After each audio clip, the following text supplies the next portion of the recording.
y'all know 1 in 50,000 high school athletes have a cardiac event every year? Did y'all know that? No. So think about this. This is why Coach Carter and I have, started doing CPR with you guys, is because the more we train people, the more the chance of survival for high school athletes there is. That's why the state of Texas and the state of Oklahoma now require that there's some type of CPR training for every high school student before they graduate. Now, does everybody get a card? No.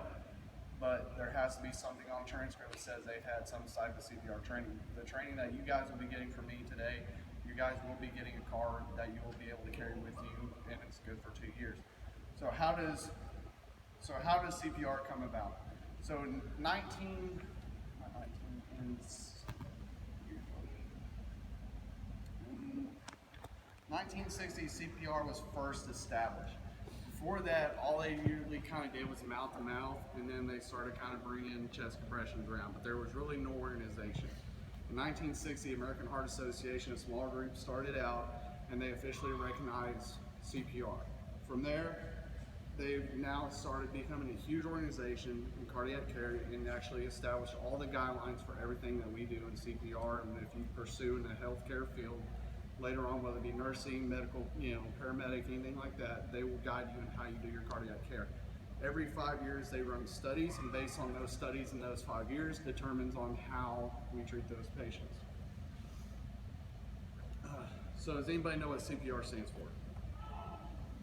So CPR stands for cardiopulmonary resuscitation. Cardio meaning heart, pulmonary meaning lungs, resuscitation means bringing back to life. So why is this important? Without CPR, the chance of you bringing someone back to life is almost nil. Okay? Out of hospital, 90% of people that go into a cardiac event outside of a hospital die without CPR. Okay? With CPR, we have a chance of doubling or tripling the chance of survival without any neurological deficits. That's why teaching hands-only CPR is such a critical thing with the American Heart Association now, is because how many people want to do mouth-to-mouth on a stranger? No. Not very likely. Studies are now showing that if we immediately start CPR, as soon as we recognize a cardiac event, that we will be able to have a chance of survival increase drastically. There are now studies that are showing with hands-only CPR starting immediately during the cardiac event and the EMS starting over, we have almost a 60% chance of survival rate. So that's why they're pushing hands-only CPR, because I know I don't want to do mouth-to-mouth on a stranger. Now they do make barrier devices, but I don't carry any on me. So how do we do CPR?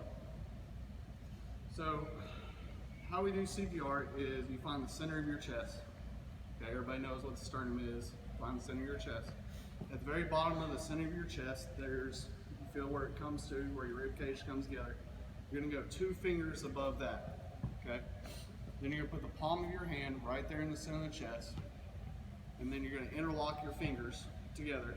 You're gonna lean over the patient, extend your arms out, lock your elbows, and then you're gonna push down hard and fast as you can. The AHA recommends 100 to 120 chest compressions a minute. That's pretty fast. After 2 minutes, American Heart Association recommends you switch out, but if you're by yourself, a normal bystander, you're not gonna be able to do that. Okay. What we just kind of recommend is call 911 and just do the chest compressions as long as you can. If somebody else is there to help you, even though they're not CPR trained, you can help them walk through it. Okay. So we kind of went over how CPR started, why CPR is important, kind of a gist of how it goes, how CPR is. And so my thing is, I've been in EMS for 10 years. And I can tell you the chance of survival with patients outside the hospital when someone does CPR is greater than us showing up and people just standing around. Okay. To me, everybody can learn CPR, but it's the people that actually start CPR before we get there, they're heroes to me. Because it takes guts and effort to just all of a sudden start doing CPR.